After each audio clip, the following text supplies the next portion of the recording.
बिस्मिल्लाहिर्रहमानिर्रहीम। अल्हम्दुलिल्लाहि वकफ़ा व सलामुन अला इबादिहिल्लज़ीना इस्तफ़ा।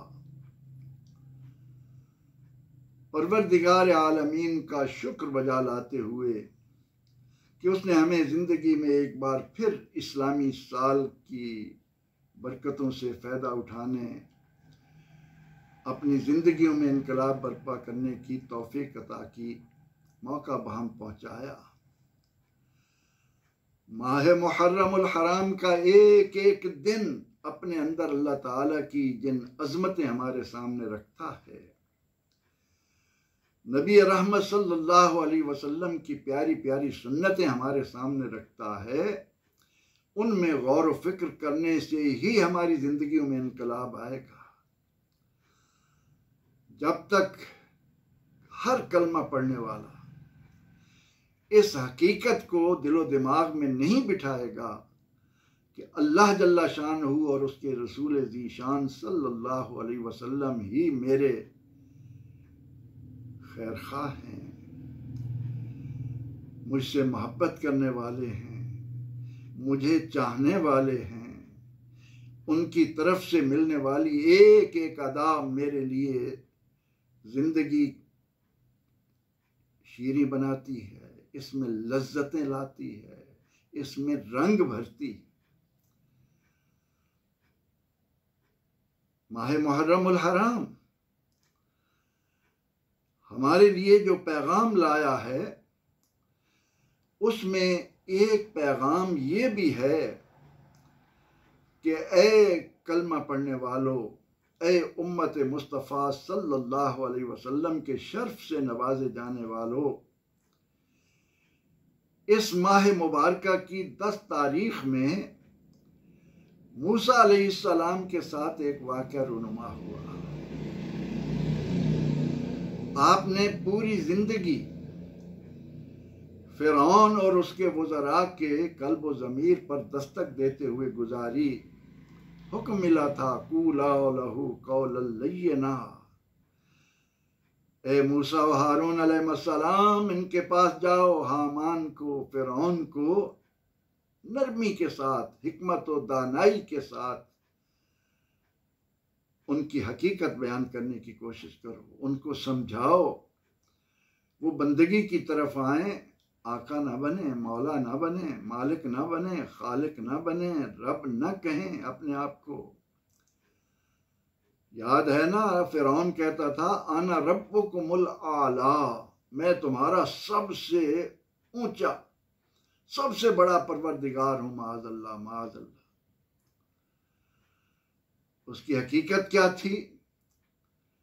एक तरबूज फरोश, उसको अल्लाह ताला इतनी अजमत दे कि मिस्र की हुकूमत अता कर दे, और वो शुक्र बजा लाने की बजाय, अल्लाह के पैगामात आने के बाद उन पर अमल करने की बजाय, उनमें गौर व फिक्र करने की बजाय गुरूर और सरकशी की राह पर चल निकला।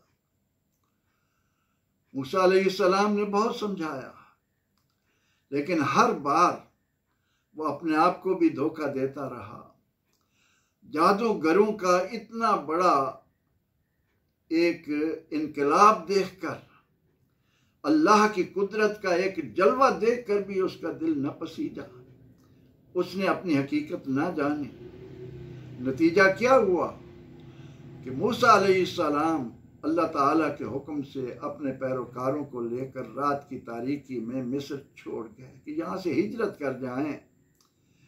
ये जालिम लोग, ये सरकश लोग, ये मालो जर के दिलदादा लोग, ये हवस परस्ती में मुब्तला लोग। मौलाना रूम अलैहिर्रहमा का एक शेर सामने आया, फरमाते हैं कि नफ्स मा कम तरज फिरऔन नेस्त, लेक पूरा औन मारा औन नेस्त। कि शैतान जो इंसान के साथ लगा हुआ है, उसने हर बंदे पर मेहनत करके ये कोशिश की है कि उसको फिरौन बना दे।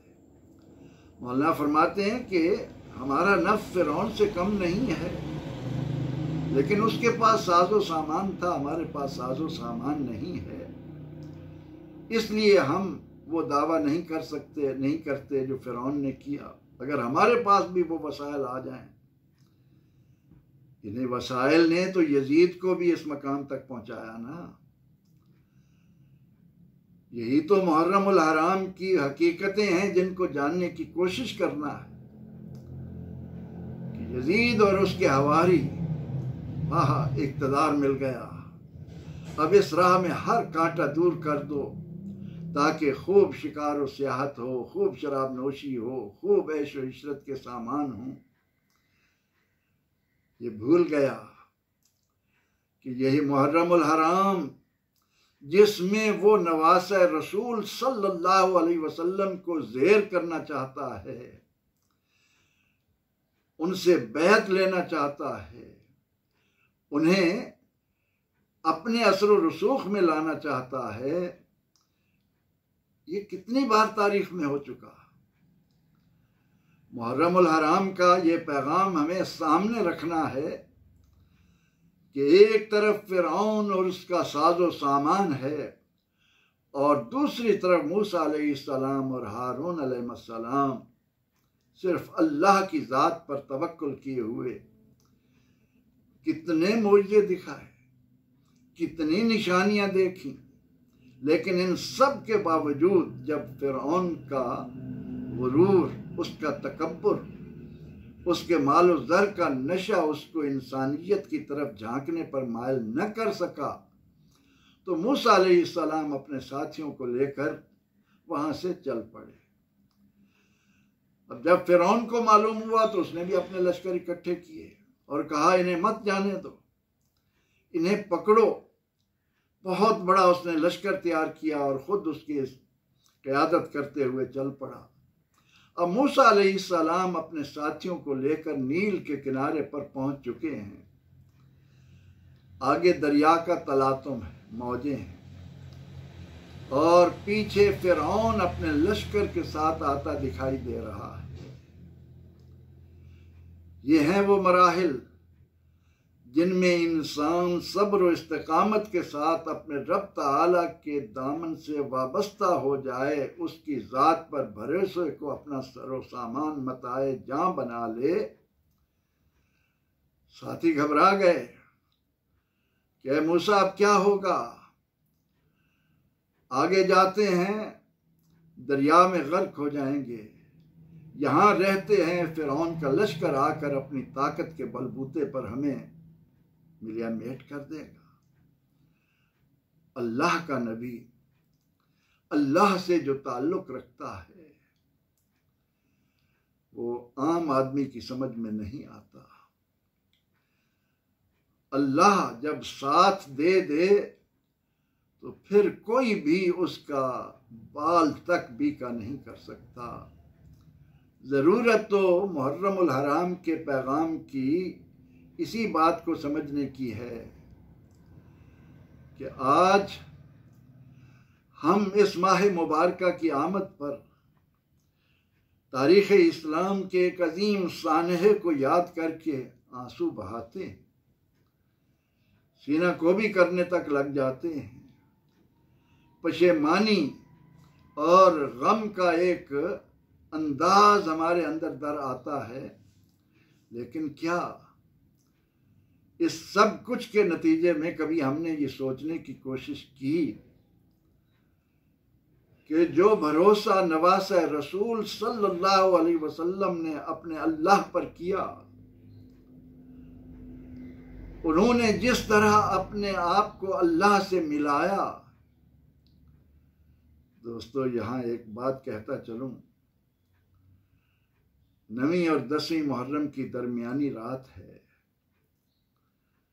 अगले दिन इस जमीन पर एक क़यामत बर्पा होने वाली है, लेकिन नवासा रसूल, इस उम्मत का किश्तीबान, सफीना नूह को संभालने वाला अल्लाह के नबी अलैहिस्सलाम के दिल का टुकड़ा, फातिमा मेरा जिगर का टुकड़ा है, हुसैन मुझसे है, खुद ज़ुहद व कनात का, तकवा व वरा का एक आला नमूना है। इसके बावजूद अपनी प्यारी बहन हजरत ज़ैनब सलामुल्लाह अलैहा से फरमाते हैं, ए ज़ैनब, अल्लाह ने तुझे अपने साथ ताल्लुक की जो राह सुझाई है, तू उसकी बंदी जिस अंदाज से बनी है, आज तू मेरे लिए दुआ करना। यह है इंसानियत, यह है बंदगी की मेराज। मुहर्रम हमें बता रहा है, आगे समंदर की दरिया की मौजें हैं, पीछे लाओ लश्कर है, लेकिन अल्लाह के कलीम मूसा अलैहिस्सलाम उन्हें मालूम है, मैं जिस जात का नुमाइंदा हूं वो मुझे ज़ाय नहीं करेगा, वो मिटाकर भी हयात जावेदा से नवाजेगा। उससे भरोसा रख कर मिलने वाला, उससे ताल्लुक कायम करने वाला कभी भी किसी तरह से भी खसारे में ना हुआ, ना है, ना हो सकता है, ना कभी होगा। मुहर्रम हमें ये पैगाम दे रहा है। और फिरौन जब लश्कर के साथ वहां पहुंचा ही था तो वो देखकर हैरान हुआ कि नील में तो मूसा अलैहिस्सलाम और उनके साथियों के लिए रास्ते बन गए, उन रास्तों पर चलकर वो दूसरे किनारे तक जा पहुंचे। अब दावा था ना रब्बुकुमुल आला का, लेकिन हिचकिचा रहा था कि ये क्या होगा। आखिरकार अल्लाह ने उसको उसके अंजाम तक पहुंचाना था। उसने अपना घोड़ा दरिया में डाला, लश्कर भी आ गया। जब दरमियान में पहुंचा तो अल्लाह ताला ने दरिया की मौजों को मिल जाने का हुक्म दिया, और साथ ही उस परवरदिगार ने 10वीं मुहर्रम को एक अजमत अता करने के लिए हुक्म दे दिया कि ए दरिया की मौजों, इस बदबख्त इंसान को महफूज अंदाज में बाहर फेंक दो, मैं इसे क़यामत तक आने वाले लोगों के लिए एक निशान इबरत बनाकर रखूंगा। और वो आज तक मौजूद है। लेकिन क्या करें, जब यजीदी हवा व हवस के लश्कर पर सवार होकर अपनी आकबत को भूलकर मैदान में उतर जाएं तो उनको फिरौन नजर नहीं आता। वो अपने आप को उस फिरौन से भी बड़ा फिरौन समझकर जो जी में आता है कर गुजरते हैं। मुहर्रम के ये अय्याम हर अहले ईमान पर मुख्तलिफ अंदाज से, तरह तरह से उसके कल्ब व ज़मीर को झंझोड़ रहे हैं कि तू किन का उम्मती है, किस नवासे रसूल सल्लल्लाहु अलैहि वसल्लम ने कितनी अजमत के साथ इस दीन को बचाकर तेरे लिए एक मिसाल के तौर पर रखा। मुहर्रम आया, अब इसके ये बाबरकत दिन थे तो इसलिए कि हम इन हकीकतों में गौर करके अपने अमाल का जायजा लें। यहां पर एक नुक्ता फिर अर्ज करता चलूं, ए सुनने वाले मेरे भाई, मेरे बहन, मेरे बेटे, मेरी बेटी, जरा गौर कर,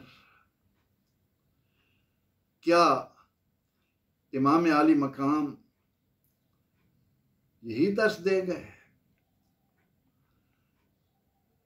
क्या अल्लाह ताला ने हमें कुरान हकीम के जरिए ये नहीं समझाया कि तिल का उम्मतुन कद खलत, ये एक जमात आई, अपना अमल किया और चले गए, लहा मा का सबत, उन्होंने जो कुछ किया उसका फायदा उन्हें होगा। अगर उनसे कोई ऐसा काम हुआ जो तुम अच्छा नहीं समझते तो उसको वो अल्लाह से पाएंगे, अल्लाह उनसे पूछेगा। लेकिन मेरे और आपके लिए वालकुम मा कसबतुम, तुम्हारे लिए जो कुछ तुम कर रहे हो।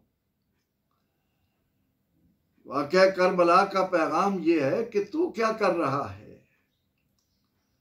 नवासे रसूल सल्लल्लाहु अलैहि वसल्लम ने इतनी अजीम कुर्बानी देकर अपने आप को जन्नत के जवानों का सरदार साबित किया।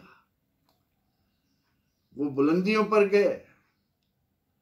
हुसैन जिंदा है, कभी भी मोमिन के दिल में मर नहीं सकता। कभी भी कोई मोमिन उनके लिए ये तसव्वुर भी नहीं कर सकता कि हुसैन जिंदा नहीं है। उसने तो दीन इस्लाम की आबरू बनकर इस इस्लाम को हम तक पहुंचा दिया। अब इस इस्लाम को जिंदगी देने के लिए मुझसे आपसे इसके जो तकाजे हैं उनके लिए हम कहां खड़े हैं। हम मगरिब से यूरोप से मरऊब होकर मुसलमान कहलाते हुए जुबान पर इस्लाम का नाम लाने से शर्माए और ये कहें कि जी दुनिया को देखो, दुनिया जो कुछ कर रही है। और ये दुनिया तो उस वक्त भी कर रही थी जब रसूलुल्लाह ने दुनिया में कदम रखा था। उस वक्त भी अरब के बद्दू और इतनी कितनी ही कौमें पस्ती में थीं, इंतहाई जिल्लत की जिंदगी गुजार रही थी। और उनके मुकाबले में यूरोप से मुराद ये है कि उस वक्त भी रोम को आप देखें, यूनान को देखें, फारिस को देखें, मिस्र को देखें, वहां सल्तनतें थीं। रोम वाले किस ऐश व इशरत की शान से जिंदगी गुजार रहे थे। लेकिन नबी रहमत सल्लल्लाहु अलैहि वसल्लम ने जो इंसानियत का पैगाम दिया, जो इंसानी हमदर्दी के असबाक दिए, जो नौ इंसान को सुरैया पर ले जाने के सामान अता किए, आज उनसे शर्माता है और हुब्बे हुसैन का दावा रखता है। क्योंकि ये वाक़या मुसलमानों के हाथों अपने नबी के नवासे के लिए हुआ। दिल इसे सुनकर जानकर कबाब बन जाता है। कौन ऐसा मुसलमान है जो इस वाक़े में गौर करे और उसको दुख ना हो। लेकिन क्या हमने आज तक वो आंसू बहाए, उनको जमा किया जाए तो वो एक समंदर का रूप धार ले। नतीजा क्या है? अक़वाम आलम में मुसलमान खड़ा कहां है? मुहर्रम का ये पैगाम जहां हमें ये बताता है कि हम नवासे रसूल से मोहब्बत के अंदाज सीखें, वहां हमें ये भी तो बताता है कि इन वाक़यात से इबरत पकड़ो, जिनमें से बड़े इख्तिसार के साथ आज मैंने फ़िरऔन और मूसा अलैहिस्सलाम का वाक़या आपको बताया, उनके हक़ाइक़ आपके सामने रखे। फ़िरऔन माल और ज़र का मालिक होते हुए, एक बहुत बड़े इलाके का नवाब और बादशाह होते हुए, अना रब्बुकुमुल आला का नारा लगाते हुए जिल्लत और रुसवाई में आज भी पड़ा है। और उसके मुकाबले में मूसा और हारून अलैहिस्सलाम, उनका नाम आज भी इज्जत से लिया जा रहा है। इस पैगाम को करबला के साथ जोड़कर आप अगर अपने आप को पहचानने की कोशिश करें, हम अगर अपने आप को जानने की कोशिश करें, तो हमारे सामने एक ही चीज आती है, एक ही मसला आता है, एक ही सबक आता है कि दामन मुस्तफ़ा से कितने वाबस्ता हो।